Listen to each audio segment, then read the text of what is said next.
I always just felt like I had something to say and something to contribute, and I think that that was probably within me from a young age. So even though you're accepting of those around you, if you're not completely comfortable in your own skin, I think that can still kind of take time. Something that really makes me a little bit emotional as well. I feel so fortunate and so lucky to be queer, and I feel like it's a superpower. It was a really difficult time in 2023. I lost my dad. I had to make a really difficult decision to separate from members of my biological family because the relationships just weren't healthy. They weren't working anymore. And then a few months later, me and my husband separated for 9 months. I don't know whether it was because Cher had been on in a gay club somewhere or, I just had this inspiration. But I started thinking about it and I was like, what does happen after loss?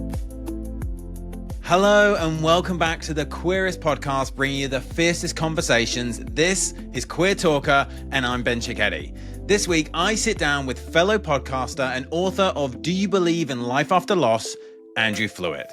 But before we get to that conversation, I've got a familiar favor to ask. Wherever you are watching or listening to this episode, hit that subscribe button. It's a quick action that makes a massive difference. It's going to allow me to grow this podcast and it's going to allow me to bring you the best and the queerest episodes every single time. So in advance, thank you.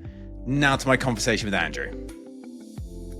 Andrew, I have a theory, as long-term listeners of this podcast will know, that to understand a queer person today, you first need to understand them as a young person. So, what should I know about you as a child or a teenager to understand the Andrew that sits in front of me today?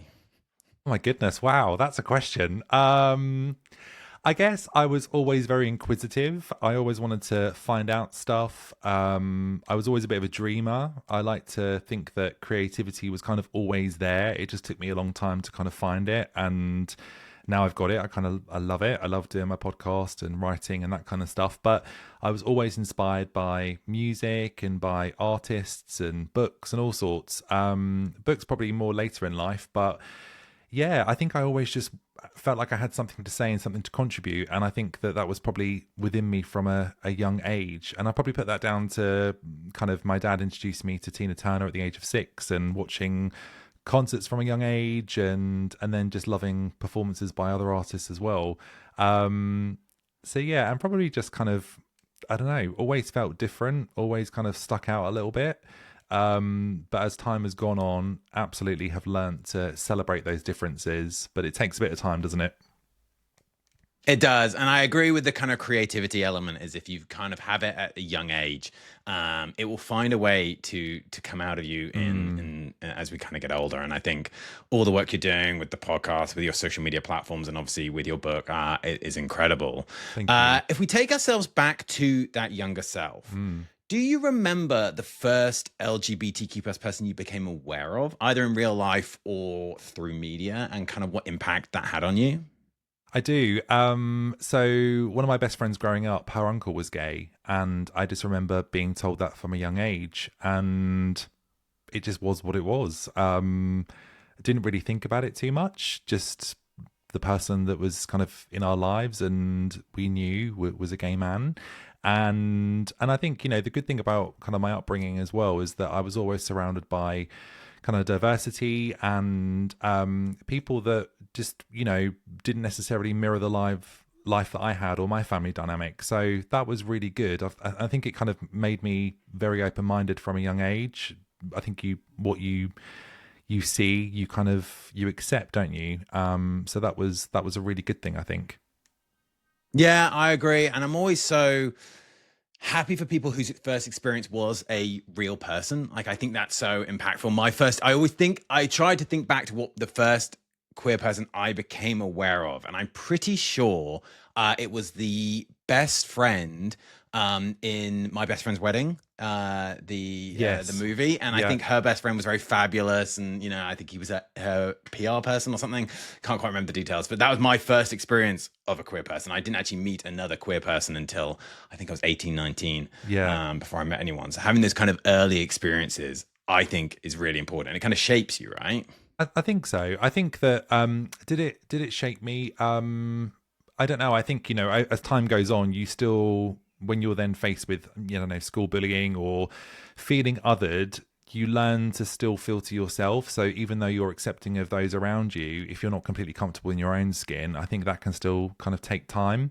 And it's probably, I would say, as I got to my late 30s, that I started to really embrace queerness and queer history and queer films and books and that kind of stuff.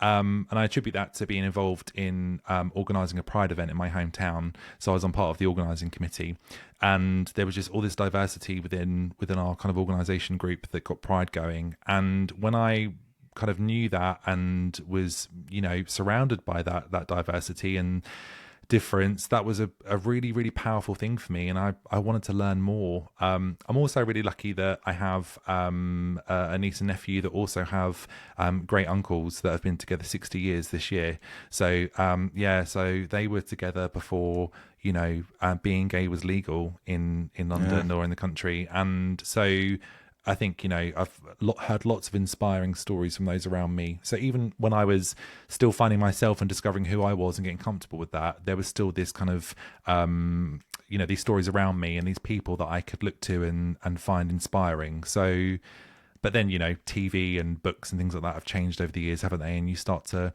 also, like, even music. I was at the gym last night and I was listening to Pink singing live, because I love Pink and she's good for running, because especially a live track, because she's kind of like, you know, there's a bit of energy. And she was singing We Are the Champions by Queen. She'd covered it on her tour, and I listened to the lyrics and I was like, Freddie was he writing about queerness as part of that and about being othered? And, you know, I don't know if that's the answer, but you you listen to music years later and you think, okay, what was the message in that song and what was that person trying to say? So I think it's kind of around us whether we know it or not, isn't it, really?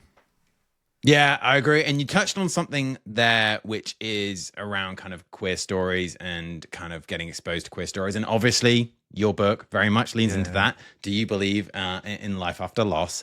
And one of the stories I was struck by, they talked about, and the theme was around how authenticity can be power and it can be powerful. When do you first feel you felt authentically yourself? And then when did you feel you could just bring that authenticity to everything that you did? I think for me, when I moved to Brighton with my husband in 2021, just being, you know, where I grew up in Suffolk, it was a very kind of conservative with the small c kind of, you know, town. And you know, the visibility wasn't really there. And I think, you know, when I met my husband, I was 21 and he was 23, and we're now 43 and 41. I'm nearly 41. So we've been together for a long time now. And, you know, when we got together, we kind of created a life together, which was amazing, but you create a life based on what you know. So, you know, we still did the right things, like, you know, the good job, the promotion, buy the house, buy the bigger house, get married, all of that kind of stuff. And I think when we moved to Brighton, we kind of realised that actually there was this other culture, other kind of queer visibility that we just hadn't had exposure to. And I've described this a number of times, but when I moved to Brighton, I felt visibly invisible. And people have said, what does that mean? I'm like, well, I was visible because I was out and I was proud and I was living authentically and unapologetically within my home city, which I now call my home city. But I was also invisible because I was surrounded by so many other queer people, so many other people that were doing their thing. You know, if we went in, for example, in Suffolk, if we went on I don't know, an event somewhere, like a concert or an outdoor event, and we turned up with a picnic, for example, we were the two gay guys in the crowd, and then you'd have lots of families and straight couples and that kind of stuff. If you do that here, you're one of many, you know, and that's so beautiful. So I think, you know, definitely got more comfortable in my own skin during that time. And then it's taken me a bit of time over the last couple of years to really kind of embed myself here and find out who I really am and kind of feel more comfortable in my own skin. And I think, you know, I attribute a lot of that to the podcast and also writing the book and everything that kind of happened over the last couple of years. But recently, and it's something that really makes me a little bit emotional as well, I feel so fortunate and so lucky to be queer, and I feel like it's a superpower. I keep saying this so much, and it's inspiring, and it's like, because of the otherness that we're told, or because of the queerness or how we identify, we get to create these most amazing pieces of art and tell stories. And interact with other people that have difference in their lives and share those stories. I get to talk to you today. It's a beautiful thing, and for such a long time I did what I could to blend so I didn't stick out, and now I'm not afraid of doing that. There's a real song that I love. So I'm a really big Spice Girls fan, and I'm a really love it. Yeah, and you're speaking to a fellow Spice Girls fan. We're good. Okay, and I'm a really big Melanie C fan. So Sporty is my favorite, and she has a song on her 2020 album called Melanie C called Here I Am, and there's the lyric, and I won't sing it, but it says, sometimes I have nothing to say, but I won't be quiet, not today. And that just, it's like, that's how I felt over the last couple of years. It's just, I'm not going to be quiet anymore. It's like unapologetically being authentic and doing what I'm doing has been the most freeing thing ever. So yeah, I think it's definitely been a gradual, journey, but feel like in a good place now. I feel like it's a really good time to be talking to you and about all of this stuff. Yeah, and I agree on this idea that, especially against the backdrop of what's happening right now with the LGBTQ plus community, especially the trans and queer parts of the community, we need to take up space. We need to continue being loud, and we need to continue putting noise out there. And I also think you touched on a theme which came up in a conversation I had with the fabulous Helen Scott on this podcast as well, which is that first time you kind of find your community. So I grew up in a relatively small town in Newbury, Berkshire. And so, there wasn't obviously a massive queer community there. And I just remember that first time, and she had a similar experience, that first time of going to a gay club in London. It was heaven, and literally heaven. And I went in there, and it was just that experience of being like, oh, this is my place. Like, everyone here has the same vibe. I feel part of the community. And so I think community is just so important to us, and we need to come together more as a community. And I actually think one of the things that your book did really well is it did bring together so many different parts of the community. Was that something that you consciously thought of as you were kind of putting the book together, is I want to bring together as much diversity from within the community as possible? I think so. I think, it's really important to hear from different voices and different experiences. And, this book wouldn't be what it is without all of the incredible voices within it.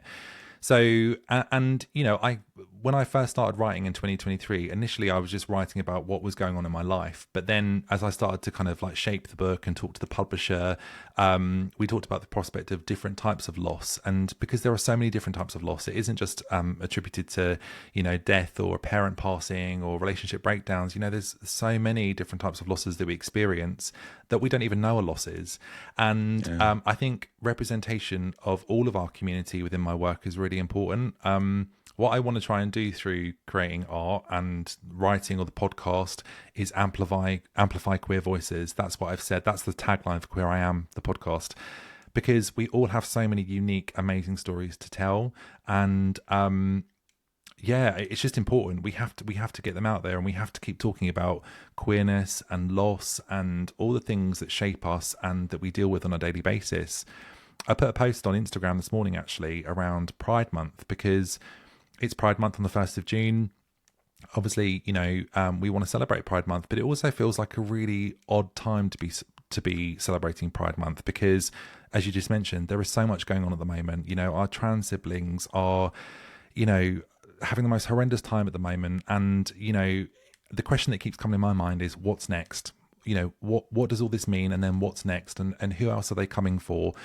And so I wanted to acknowledge that in that post, but also I wanted to celebrate, despite all of that, celebrate our community, celebrate all the incredible people that I know and all the amazing people that I've been lucky to either watch perform, interview, read their stories. They've been contributors to the book.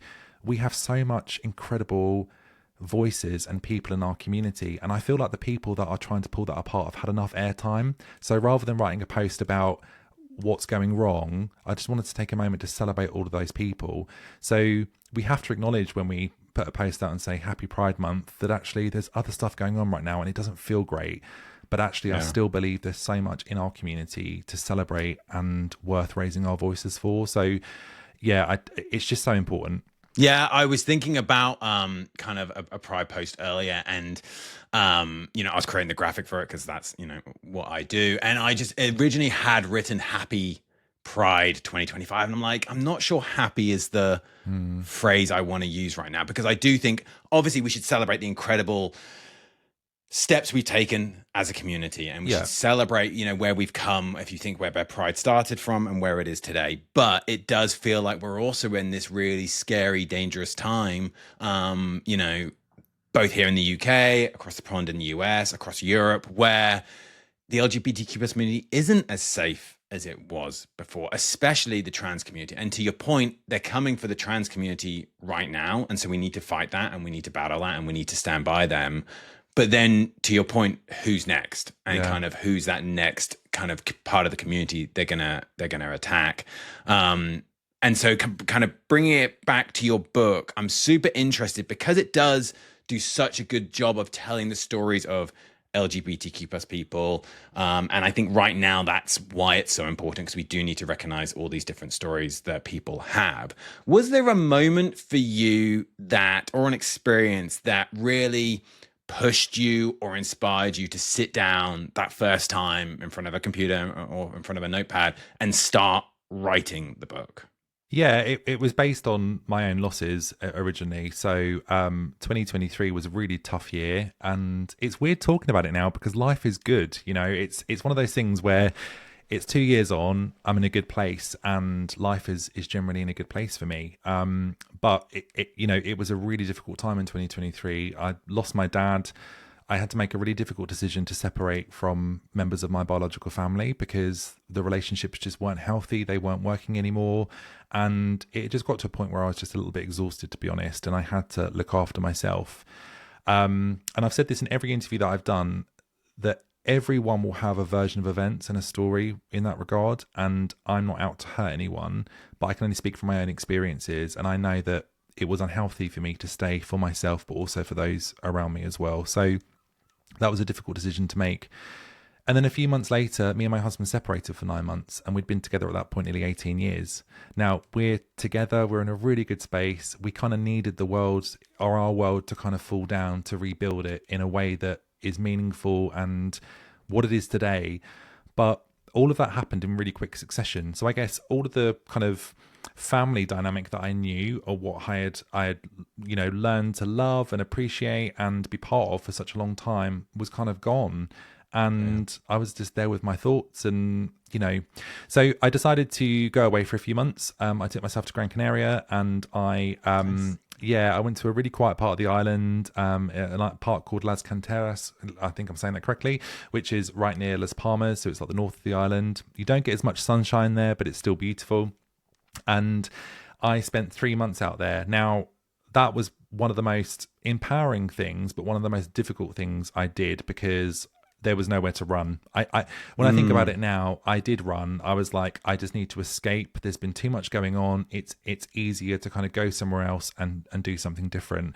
But when I think about that now, I'm like, okay, I probably was running away a little bit, and it was lonely at times. It was really, really tough.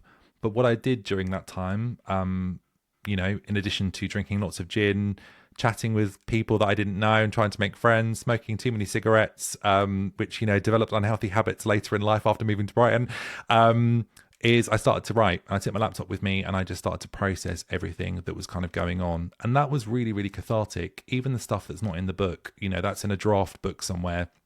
Just to have that stuff out of here and on paper was a really good thing. I also had intensive therapy for 12 weeks, and I worked with a therapist on a weekly basis, and just did things that I could do to nourish myself and look after myself. But from all of that, the book was kind of born. And before I went to Gran Canaria, I woke up one morning and I started thinking about everything that happened, and just thinking, oh my goodness, I can't believe this is where life is right now. And the phrase, "Do you believe in life after loss?" popped in my head. Now, I was out the night before. I was probably hungover. I don't know whether it was because Cher had been on in a gay club somewhere, or, I just had this inspiration. But I started thinking about it, and I was like, what does happen after loss? What happens when we lose? How do we pick ourselves up, and how do we move on? And then I started thinking about resilience of our community, and, queerness, and how our experiences of growing up queer and being different maybe contribute to building a sense of inner resilience and getting through the most challenging times that we have, because we've already had to endure so much. So all of that concept was kind of built, and then I just started to write, and then it kind of happened. But I've said this before, it nearly didn't happen, because the publisher came back and said, there's some stuff here, not sure if it's the right direction, we should maybe think about this. What about putting a proposal together with kind of these different contexts and that kind of stuff? And I was just exhausted. I was so tired and sad and exhausted and everything. And I was like, do you know what? I don't know if maybe creativity, maybe I've done enough. Maybe I need to just chill and go back to Brighton, do a 9-to-5 job, just try and build my life again, and just, you know, do normal stuff for a while. And then the week before I was due to come home, I was like, no, I need to do something with this. So I put the proposal together, interviewed an amazing friend who's part of the book, Ewan, talk about a loss of a parent in the book. And I submitted the introduction, the proposal, and his interview. And then 2 months later, got the book deal. So it's kind of crazy now when I hold this beautiful book in my hand to think that it nearly didn't exist. But I'm so happy that it did. And it's been the most amazing experience to kind of to make this and work with all these incredible people that have, you know, contributed their story. Yeah, I bet it must have been incredibly inspiring just to speak to that many people. I'm always curious about inspiration. Did you have a process for writing? You know, was there certain music you would put on? Was there a certain spot you would go and sit and write in? Like, kind of, what was your process for bringing that out of yourself, and then also obviously bringing it out of other people? Yeah, so before I went to Gran Canaria, before my husband and I separated, we lived in Hove at the time. We're now in like central Brighton, but we had a little flat in Hove, and near us was a coffee shop. And just after my dad died, I did start writing then, actually, to be honest, start processing stuff, but I didn't even know what that would be for. It was just, I need to write this stuff and get it out. And I listened to the Sugar Babes, The Lost Tapes, which was their album that they didn't release, and they ended up releasing that Christmas before 2021, I think, 2022, I think it was. And there's some songs on there which were just everything I was trying to say and more. You know, it was just, and I literally had those on repeat. And yeah, that was a really cool thing to kind of do. When it came to actually writing the book and interviewing people, it was, you know, kind of structuring the interviews, but allowing them to, you know what it's like as a podcaster, you allow them to go where they need to go.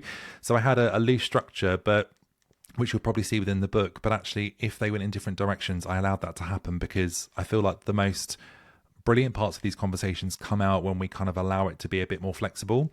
And that's something I'd kind of learned by doing the podcast before that. So, and then I would just go and sit and play music and write and just take time out to be with myself, my laptop, my headphones, and just do it. I love it now as well. It's one of those things where I never considered myself. So I always thought to be a writer, you need to be intelligent or really bright or be an academic or something like that, which is really limiting, actually, a really limiting belief that I kind of held. But I just don't think I ever considered myself able to kind of do that. And again, it goes back to that whole resilience and actually how much more we have inside of us than we realize. When I started to write, I realized that I'm actually quite good at it, and I enjoy it, and I enjoy the process and structuring a piece of work and putting something together. And now this kind of sits here in front of me, and I'm like, wow, it wouldn't have happened without all of those incredible interviews. But in terms of putting it together and making it happen, that was my work. So yeah, I think we're more capable sometimes than we kind of give ourselves credit for, and that's definitely something that I've learned. And now I want to continue. I'm already thinking about book 2. So I'm gonna say I'm sensing a sequel's coming. Yeah.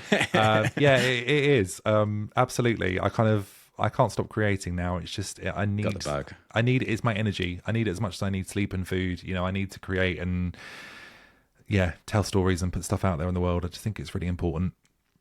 Yeah, I feel that, and I think books are such an interesting piece, because I had Robbie Webber on the podcast, who's an author of young adult LGBTQ+ books, and we talked about it a little bit. Is, you know, your book will now live on forever, theoretically, right? That book will sit on a shelf. That book will sit digitally on people's devices. Yeah, and you kind of will leave that legacy for a long time to come. And I think what's interesting about your book and that kind of legacy that it will leave is loss will always, unfortunately, be a thing, right? Like loss is always going to be a part of our lives. And to your point, and one of the things I loved about your book, and you've already talked about this, is there are so many different forms of loss, and you cover so many of them in your book: loss of safety, loss of identity, loss of space, loss of community.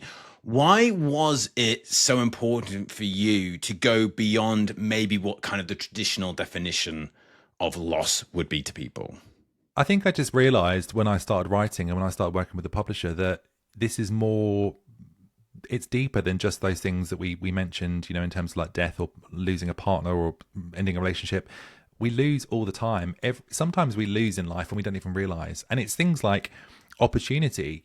I think back to, if I take my own experience, by not being creative in my 20s, I missed a chunk of time in my life where I could have maybe, if I'd have believed in myself and it was the right time, could have created some amazing stuff. So I have to face that decade's gone. I'm now 40. I'm now kind of in a new era, which is amazing. And maybe I wouldn't have been able to create what I'm creating now in my 20s because I wouldn't have had the life experience. But it's a loss. And sometimes, Luciana Cousin, who is one of the contributors, who is an amazing human being who I love to bits and lives in Brighton, she talks about loss of opportunity, growing up Catholic, growing up in Malta, where investment was purely about her brother. She talks about the fact that she wanted to go to university. She wanted to be a lawyer. She wanted to create, difference in the world. And she was told there was no point having that investment because she was going to get married and have children. That's a loss of opportunity. It's like, and what we do in life without realizing it sometimes is we just carry on. We're like, okay, well, next thing. And it's only when something happens that we kind of reflect and think, wow, that changed the whole trajectory of my life, or what I was going to be doing, or how I could have contributed something, And I think sometimes people can feel angry about that. They're like, wow, I really wish I'd have listened to my instinct or stood up for myself or done something that I wanted to do. So I think for me, I just kind of understood that there was just, more out there than just, as heartbreaking as grief and, and death and things is, there was more other types of losses to kind of consider. And, we've probably scratched the surface with this book. There are probably so many other conversations that could have been had. I've kind of got an idea to create this into a podcast as well. So don't know. It's my mind's kind of going, I'm like, oh, could it be an extension to the book? Could we carry on those conversations in a different way, maybe? But I just think it's important, and I think we have to keep talking about loss as much as we have to keep raising our voices as queer people and amplifying voices and speaking our truths. When we deal with difficult situations in life, it's hard and it's heartbreaking and it's a really difficult thing to navigate. We need to speak about it. We need to find our people. We need to be able to have an outlet where we can speak to others and we can talk about what we're experiencing, because if you don't have that, it can really affect your mental health and how you live your life. I spent a lot of my 20s in quite a sad space because I lost a friend and I didn't have the skills to be able to deal with that situation, and I've kind of mentioned it in the book that people are sympathetic to a point, but after a while, people are bored of talking about it. Oh, you lost someone. Okay, can we move on? We've got work to do. And when you're broken inside and you are feeling so sad, it's so difficult just to kind of go, okay, let's just crack on with the day then. Let's move on. So I think we have to keep talking about this. It's just so important. And the reality is, if you love, you lose.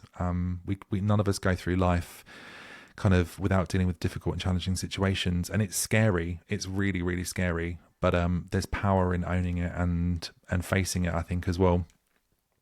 Yeah, and there's a type of a loss that I would love to kind of get your thoughts on, because it's an experience that I was feeling, and then I saw it reflected through other people on social media, which, to your point, is so useful to see other people kind of feeling that sense of loss. And it was a strange phenomenon that happened when Heartstopper came out on Netflix, which was this feeling that it was an amazing show. And I was so happy that younger LGBTQ plus people were going to be able to watch this show in high school, in secondary school, high school, and know that it's okay and that they would see themselves represented. Yeah. But there was a real sense of loss of, I didn't get that school experience. Yeah. I didn't get that young love, those kind of young experiences. And so I'm curious, as you know, we're a similar age. I'm turning 40 next year. Is that something that, assuming you've watched Heartstopper, you can correct me if you haven't. I have a couple of but seasons. assuming Yeah. you have, yeah. Did you experience that? Did you hear other people talking about that kind of experience of kind of that loss of, again, it's kind of loss of opportunity? Yeah, well, similar. I can't say the word. It's a similar experience. I say that.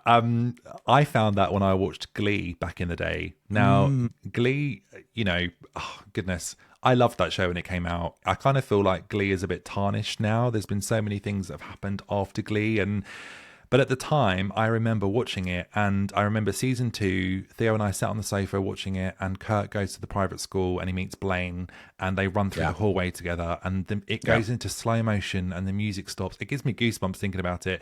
And I remember I looked at Theo and I said, my goodness, what would have life been like if we'd have had that experience? Someone to hold your hand unapologetically and say, you're okay, I've got you, you know?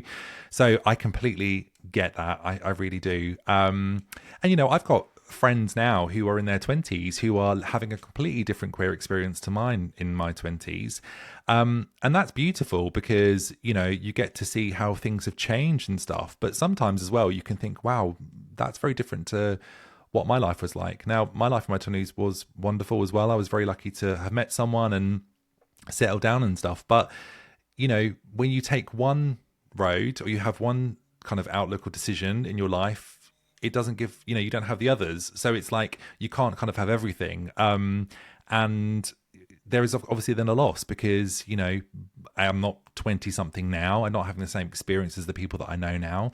But also that trajectory of my life, as amazing as it was very different to some other people's experiences. So there's always a for and against and a loss in some kind of way. But I completely resonate with what you're saying. I think it's beautiful that we can kind of see those stories now, but it does kind of make you feel a bit like, oh God, why couldn't that be my experience, you know? Yeah, I agree. One of the things that I thought was interesting, obviously reading your book, it's an amazing book and it's so inspiring, but you know, at times it's hard to read because you're reading about these trauma that people have, this sense of loss. So I'm just curious for you, you must have had to have got so involved in those stories. You must have had to have built such a connection with the people and therefore their stories. How did it impact you personally to kind of hold those stories? And how did you kind of protect yourself, I guess, from kind of any kind of negative impact that might happen on your kind of mental health from taking on all these stories of loss? I think, you know, interviewing all these people was an utter privilege for me. And some of them, but all of them have, you know, heartbreaking moments and joyful moments and resilience and hope, but also difficult times as well.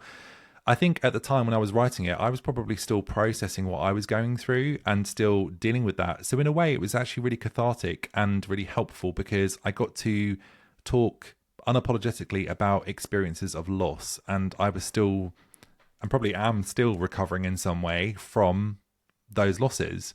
I feel in a lot better place now. I feel 2 years on, I'm kind of more thriving than kind of surviving. But, you know, it's still a really difficult thing to kind of go through.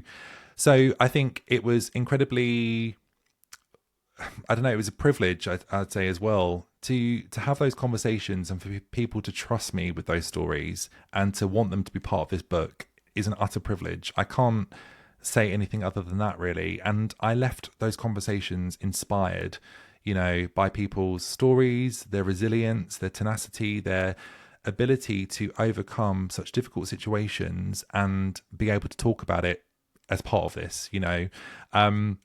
There was a moment, there's a few moments that really stick out for me. One was the initial interview that I did with Ewan. Ewan is one of my closest friends and I love that boy to bits. And so to sit down with him, and we were very new into our friendship at that time as well, actually. So we'd known each other for about a year, and he'd come to visit me in Gran Canaria for a week with our other friend, and they went back on the Monday and I came back on the Friday. And then when I came back, me and my husband were still separated, so I went to a separate flat and they would come round and we'd have dinner, and I'd do some really awful dinners because I can't cook, but we won't talk about that. And basically when I talked to Ewan about it and I said, look, I'm going to put this proposal forward, I need to interview someone. Would you be interested? And he just went, yeah, absolutely. Like, and I said, I know you've had a difficult situation. I know you'd lost your parent. Would you be interested in having that conversation? And he was just, there wasn't even a let me think about it. It was like, absolutely, I would be happy to tell that story.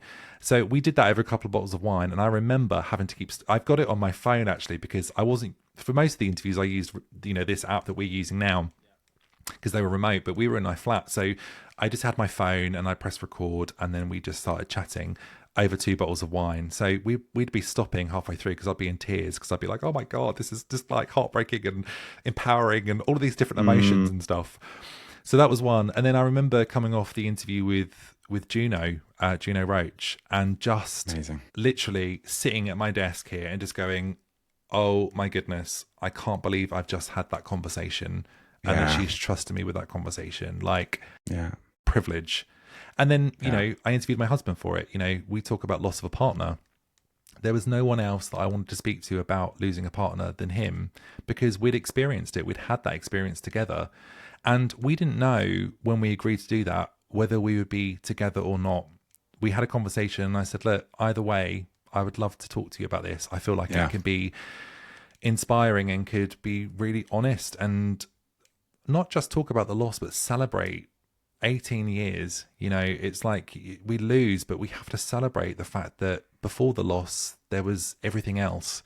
And so to talk to him about that and have that conversation was amazing. And I think incredibly brave as well. I'm so proud of us because we've unapologetically talked about our experience. And I remember saying to him, and it sticks out with me, I said, you know, how do you feel about talking about this? And he said, there's no image to maintain anymore. It is what it is. This has happened.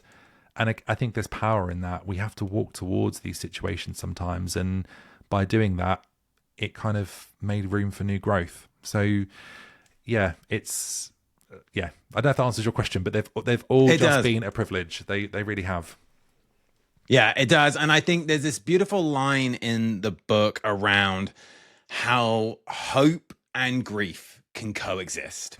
So for someone maybe listening to this who's maybe going through a sense of loss right now, what does life after loss actually mean to you? That's $1 million question, isn't it? It's just like, it's going to be different. That might be. Yeah, it's going to be different for everyone. For me, it was about bravery and walking towards everything and knowing that it's a part of my story and not carrying shame with that story, not carrying regret, not carrying, sadness if I can. Of course, there's sadness. I lost a parent. I stepped away from a dynamic which I'd known my whole life. But with all of that as well, there became a sense of empowerment, a sense of I have to look after myself. I felt like going to Gran Canaria, writing this book, facing the stuff that I had to face, I finally learned what it was like to be my own friend and have my own back.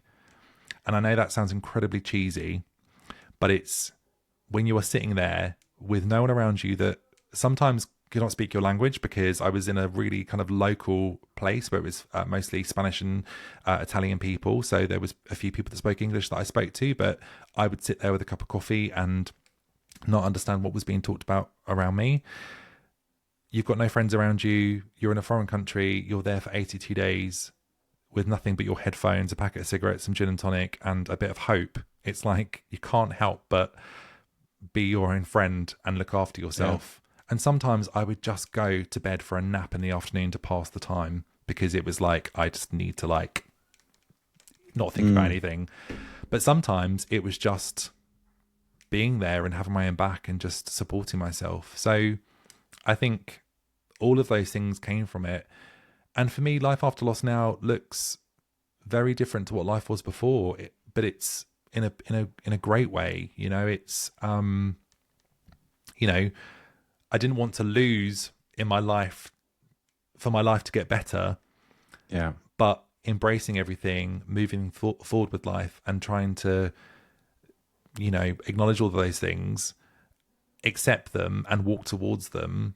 I think I've created more of a kind of braver, unapologetic, authentic life where I know what my boundaries are now. I know what I'm willing to put up with. I know what I need in my life. I'm not perfect. You know, no one gets out of any of this unscathed. You know, I've still got my stuff. I'm still speaking with a therapist. I'm still supporting myself and having my moments where I really get things wrong. Like sometimes I really mess up, but I'm trying to give myself a little bit of permission to be okay with that. But it's really tough. Really tough. Yeah, I mean, it sounds like that experience of Gran Canaria, to quote RuPaul, was an opportunity to learn to love yourself. Because if you can't love yourself, how the hell are you supposed to love anybody else? Yeah. And so I feel like that must have been an experience of just learning to love yourself again before coming back to the UK and obviously reuniting with your husband. Was that how you felt? It kind of gave you the opportunity to love yourself again? I think so. I mean, love might be a strong word at that time. I think more just look after myself, I would say.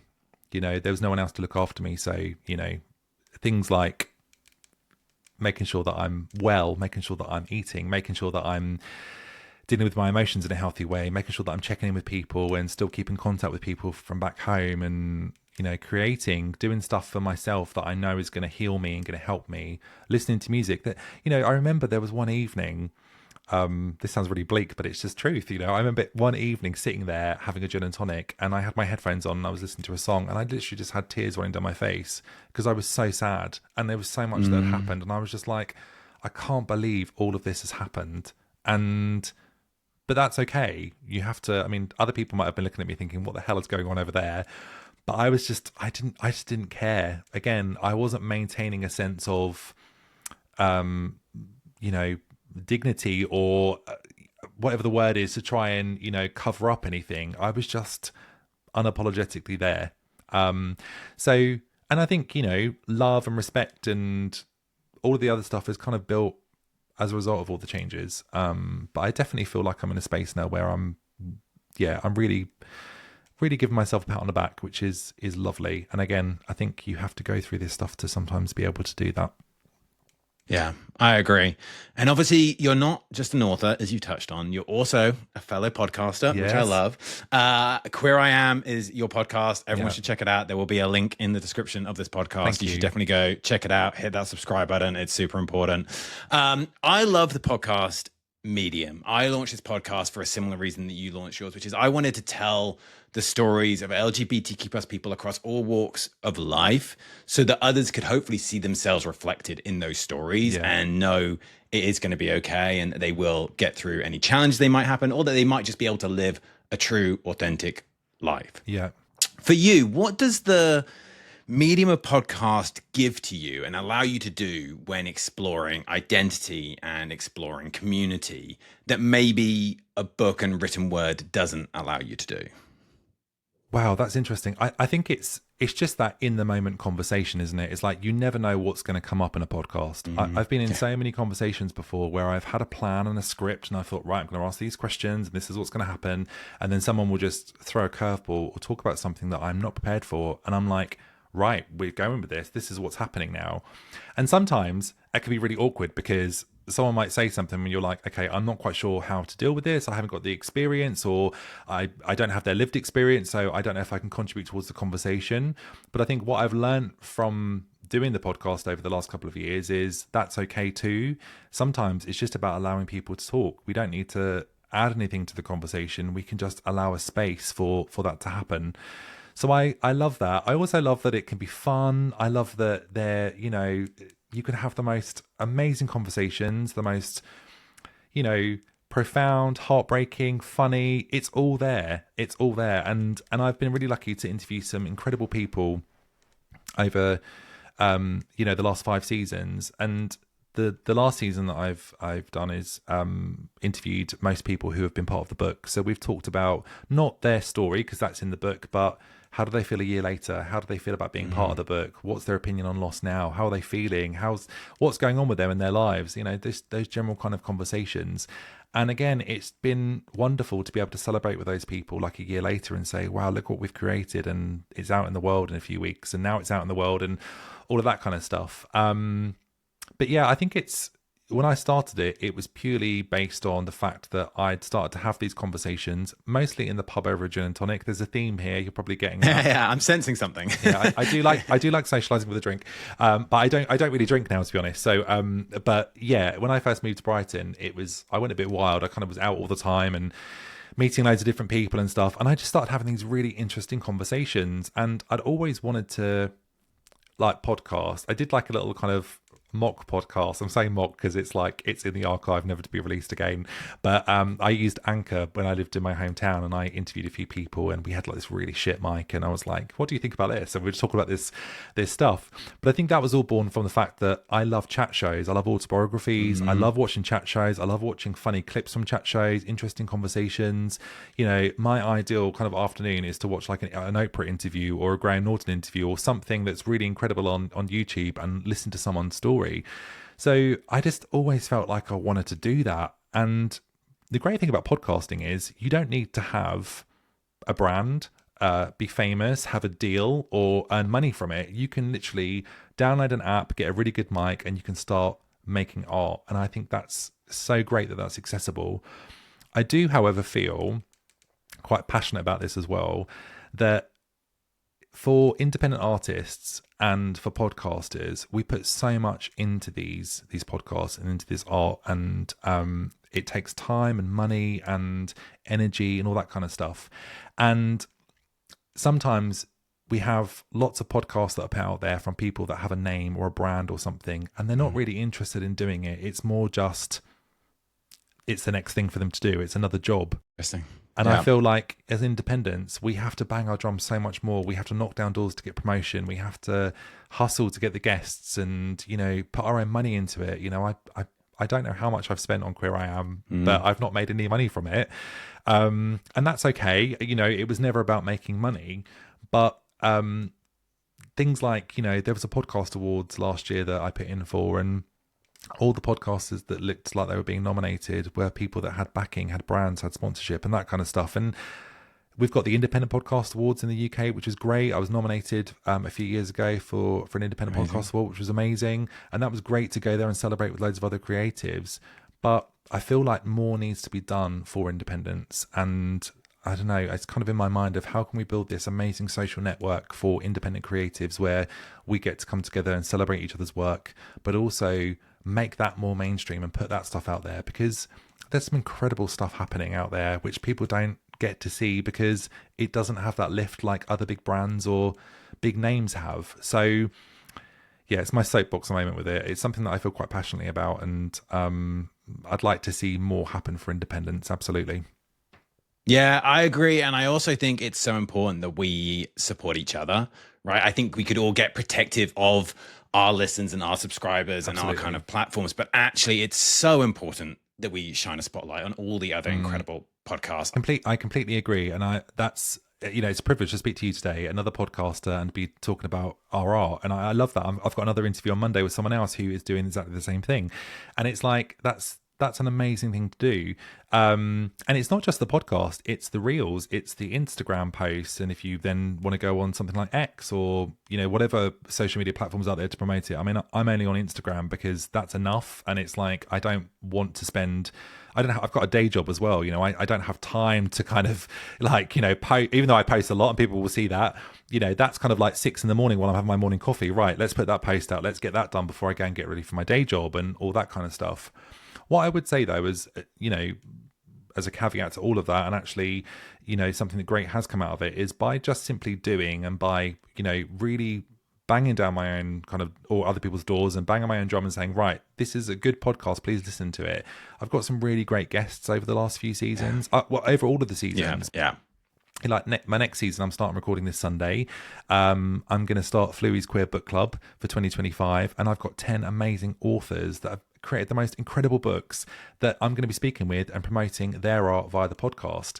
And it's like, you know, these are really cool people that have written amazing books, and I'm getting to chat to them about it, which is a privilege, promote that, and then I'm being discovered through that, hopefully, as well. So there's opportunity. It's not that we don't have any opportunity, but it's just, it'd be really nice if, like, some of the platforms we use, for example, like I was on Acast for a while, and you know, I just don't. I remember going to the podcast show a few years ago and saying, "What are you doing for independence?" And they're like, "Didn't really can answer me." And it was like, we're paying our subscription fee every year.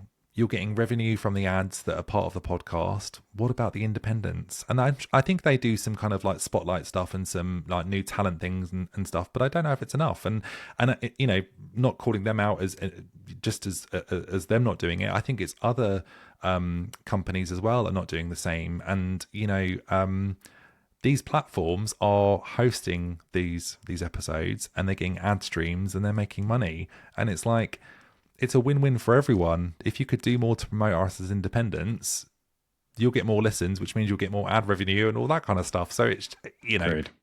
Yeah. God, I'm really on my soapbox about this, aren't I? We'll get there.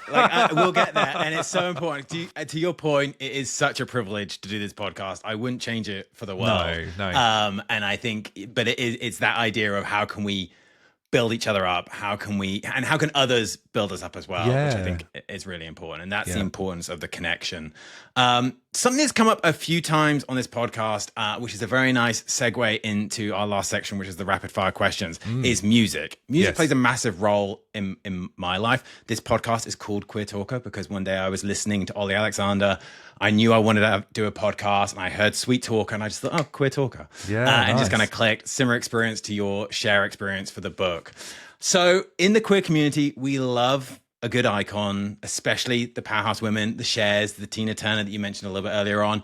Who is your ultimate go-to queen if you just had to pick one? Tina Turner. Love it. Hands down. Like, I've watched her since I was 6 years old. I know dance routines, songs, interview clips I can quote because I've watched them so many times. I mean, it's a bit obsessional, really. But she was just, I don't know.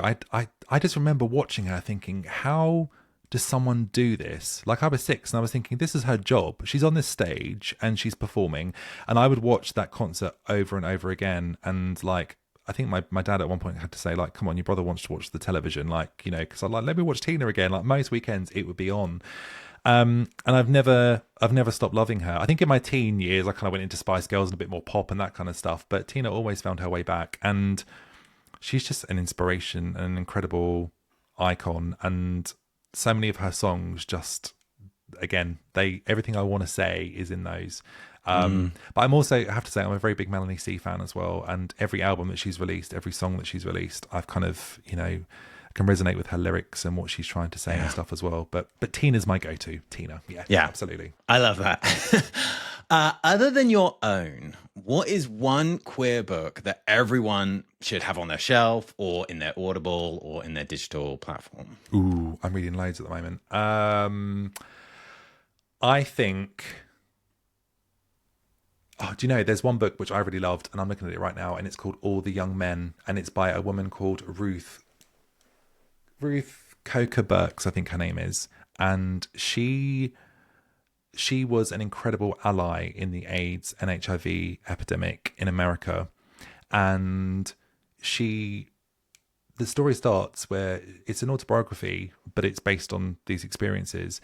And she's in a hospital and these nurses are like pulling, like, you know, what's the, you know, the short straw or whatever. Right. And she doesn't know what's kind of going on. And it's because there is an AIDS patient and they don't want to go into the room. So they're saying, right, who's got to do it? And she then becomes this person that basically is there for the community. And she makes these amazing friends, builds these relationships.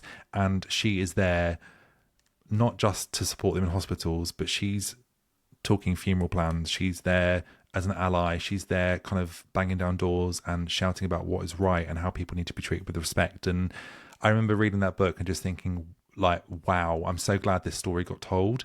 But it's just, I think queer history is really, really important. And I know this is quick fire. Sorry, I will be quick. Queer history is really important. And I think that, you know, that time, you know, so much more is being talked about now. We've got more books, more knowledge, more documentaries, more films.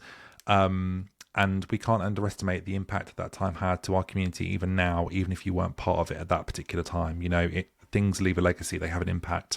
And when you hear stories like that about how people were trying to change the game and trying to be there for our community, I just think it's just incredibly beautiful and inspiring. So I would recommend that book to anyone. All the Young Men, it's called.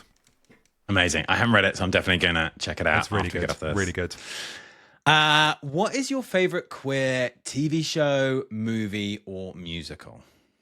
The film Pride. I absolutely love that film. I watched it last week because I was really lucky to go to Gaze the Word bookshop with my book in London, which is where the film is kind of based. I don't think they filmed it in the actual shop, but it's based on that bookshop. And that film is just incredible. It's again, a very difficult time. Thatcher's government, everything's kind of happening. AIDS and HIV is kind of becoming more known, and this community, chooses another community. The LGBT community chooses the miners in Wales, and form an alliance with them and support each other. And there's a moment at the end of the film where the coaches all turn up to go and support and be on the Pride March, and it makes me cry every time. It's just beautiful. I'm so happy stories like that are being told and are there to watch over and over again. Great. We've talked about music a lot. So if you had to lip sync for your life, what song would you choose? I thought about this earlier. I think it would have to be Proud Mary by Tina Turner. But a proper Tina version. I feel like Proud Mary is, I'm being really controversial now, like so many drag queens do Proud Mary now, and it's cool because it's an amazing song, but like no one can do that song like Tina, and you need to lip sync it, and also it needs to be the live version, and it needs to have her dance routines and her energy and the fireworks and the lights and everything. It can't just be in a pub with someone who can't necessarily singing it. It just, I'm sorry, I don't mean to shade anyone, but it's like, I'm very passionate about this song. It's just, it's an anthem, and for so many reasons more than what people know. So Proud Mary. The Tina version. It's amazing we have a connection to something. Like when I see a drag queen lip sync to Spice Girls, it's not the dance that I know, I just can't help but critique it, which is terrible. And there's different versions of the dances as well, isn't there? Yeah. So did you watch the Wembley Stadium gig in '98 on VHS, when they did Spice World? Okay, so when there was the four of them with Victoria, and then they did the shows in 2019, and they vamped up the dance routines to make them now. But for me, I'm like, no, the kind of easy routines. Exactly. That's what I know. So I love all a bit of stop and doing all that kind of yeah, absolutely. I love it. If you could have had any queer person, dead or alive, appear in your book, Do You Believe in Life After Loss, who would it have been and why? Oh my goodness. I think I would have loved to have interviewed Freddie Mercury, because I think he was an absolute trailblazer and a hero. And I think so many people that we lost in that time, are heroes. We stand on the shoulders of so many people that weren't afforded the opportunities that we have now. And I know earlier on we talked about things going backwards, but if you think what it was like to be queer in the 80s, going through that time and still being unapologetically yourself, fucking hero, quite frankly. So I would love to talk about that experience with him. That would be an amazing conversation. Probably bitchy, funny, loving, all of it. It would just be wonderful. Yeah. I've watched a few documentaries about him, and I think he was just a really inspiring person. Absolutely. Yeah, I completely agree. And final of our rapid fire questions. Who in your network would you like to hear on this podcast? And what one question would you want me to ask them? Ooh, that's really interesting. And I told you that I'd prepared for these, and I haven't prepared for that one. One person in my network, and what question? Okay, well, a fabulous person that I've recently become very aware of, and I've just listened to an interview with her recently as well, is Roxy Bordillion. I think I'm pronouncing her surname correctly, and she is the editor-in-chief of Diva magazine, and she's just released a fabulous new book, which I have here, called What a Girl Wants. and it's a true story of sexuality and self-discovery, and she is an incredible person. This book was just so interesting to read, so relatable. Even though I don't identify as a gay woman, you could still take so much from this and identify with it. And she's just a hoot, like, to listen to and to interview. I'm having her on Queer I Am in a few weeks, and I'm so excited to interview her. So I would absolutely recommend that. And question I would ask, question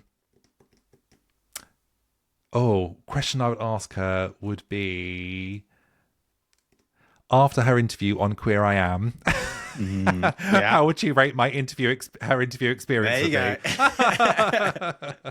It's a great question. That's a great question. Amazing. We will definitely reach out to her and try and get on the podcast.